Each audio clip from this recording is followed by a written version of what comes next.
For the past 2 weeks, lecturers at the University of Cape Coast School of Medical Sciences have laid down their teaching tools. Professor Emmanuel Kwabena-Messiezi, a lecturer at the school, shares their grievances with Joy News. We have just done a withdrawal of teaching service, but we are actually at work doing research and community service. University of Cape Coast has had this medical school for, I think, the past 17 years.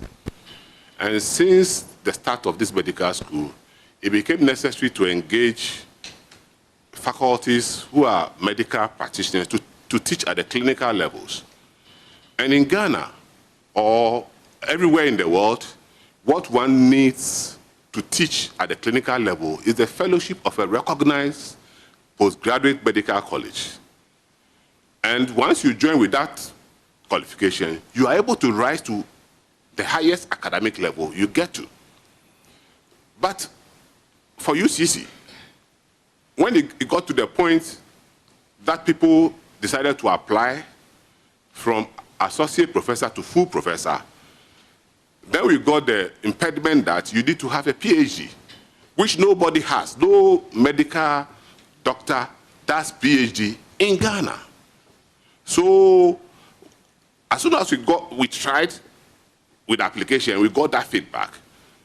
Then we decided to embark on an action. That was about over a year ago. While highlighting a potential meeting with the university board, Professor Messiezi stresses that until the university rescinds its decision, teaching will not resume at the UCC School of Medical Sciences. There's no way you can get anybody with PhD to come and teach somebody how to diagnose diseases. You have to be a practitioner. You have to have the fellowship. And that is what is done in all the university. University of Ghana promotes physicians. And to kickstart our big stories, we focus on that issue as students at the School of Medical Sciences at the University of Cape Coast are grappling with the impact of the withdrawal of teaching services by their lecturers. So what's the situation? Their lecturers withdrew their teaching services about 2 weeks ago over the stance of the university authorities not to promote associate professors from the medical school to full professors. And that's a practice the lecturers say does not align with both national and international best practices. So their lecturers at the school have vowed not to return to the classroom if the university management does not resolve the discrepancies. And we also know the GTEC has also waded into the issue. But joining us for a conversation now, we have Ankoma Kofi Aaron. He is president of the Medical Students Association in the University of Cape Coast School of Medical Sciences. A very good morning to you, sir. Aaron, can you hear me? I can hear you, sir. It's a pleasure having you. You'd have to speak up a bit for me. We have painted a picture of the situation, and for some 2 weeks now, this has been the situation. What has it meant to you, the medical students? So thank you very much for having me this morning. For the students' body in the medical school, it has been a dire situation. It has been a dire situation because we run a very tight academic calendar, and things are scheduled to be done on specific times, which helps in our training, helps groom us in our training. And that is where we are right now. So currently, because of the halt of the lecture, the academic calendar that was supposed to be progressive is at a stage still right now, and it's impacting us a lot. I see. So also, go ahead. Taking a look at the final year students, I can speak about the problems depending on the year each and every student are in. And I can speak for the level 600 students who are supposed to be writing their final exam this year. And it's very imperative they get the various doctors of the various disciplines to continuously groom them and shape them whilst they get closer to the exam. And this strike is happening. So it's quite a big issue. When you look at the level 500 students who are also seriously embedded in a lot of the clinical practice, they are also currently in their various hostels, and they are also on the stalemate because of the strike action. And currently the level 400 students are also having their clinical rotation, and there have been situations of going to the various wards, and they are not getting the lectures to take them through what they are supposed to go through. And looking at the level 300 class as well, they are currently doing their paramedical training. So that is where you have a lot of the clinicians taking them through various courses, and they have been going to classes, and there are no lectures to take them as well.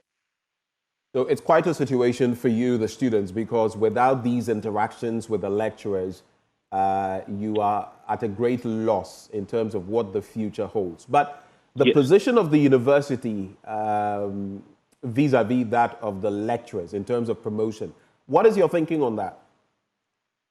So I think in the inception of the whole strike action, we had various interactions with the lectures. We also had other interactions with the VC, and they made us know that there's a specific ladder you need to climb when you are in the medical field, as in a lecturer in the medical field, and that is what's being halted now because of one or two issues.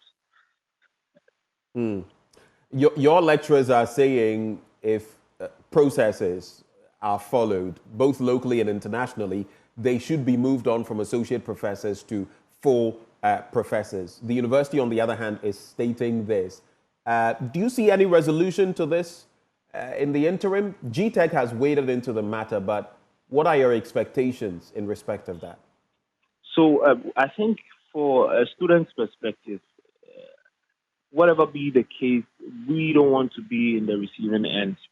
We just want to continue our training so that we stay by the academic calendar throughout the whole year. And that is our problem, because still there's this adage that says if two elephants are fighting, it's the ground that suffers. And that is the case right now. And so your call to these two entities would be what exactly? What would your call be? I think that there should be resolution as soon as possible. As soon as possible. Where as soon as possible means what exactly? So that is we want the university management to be able to have the necessary dialogues for them to reach a consensus. That both favors the general university, so that back to I'd like to be able to get back to lecture halls. Now, you mentioned the academic calendar. Yes. What would be the effect? Already, you've done 2 weeks without these interactions, which you need, especially the level 600s, the final year, those who are just about to graduate. What would be the effect if the academic calendar were thrown out of gear? What would it mean for you, the students? Would it mean that some of you would not be able to roll over and become medical doctors? What would it mean? Because per what we see, even third-year students are affected. What would be the effects of these on the student body? So the effect on the student front is, just like I was saying, they wouldn't be able to take that ladder that they need for their medical education. So when you look at the 600s that are supposed to be preparing to write their final exam, that means they can't prepare adequately. So they wouldn't be able to sit for the exam. When you look at the level 500, you need the various models. You need to pass and actually learn from the various models to be able to move forward into the final year. And without that, you will be seated and you wouldn't be able to move ahead. When you talk about the level 300, they are in their paramedical training, that they need that to sit for their exam in order to be get their white coat. There's a white coat ceremony that ushers them from level 300 to level 400, which is the clinical field. So without all these, we wouldn't be able to move ahead, and that is a problem. I see. Aaron, thank you so much for joining the conversation, and that is Ankoma Kofi Aaron, President of the Medical Students Association at the University of Cape Coast. Let me move on to my other guest now from the GTEC, Mr. Jerry Safo, Director of Corporate Affairs at the GTEC. Mr. Safo, a very good morning to you. Thank you for joining the conversation.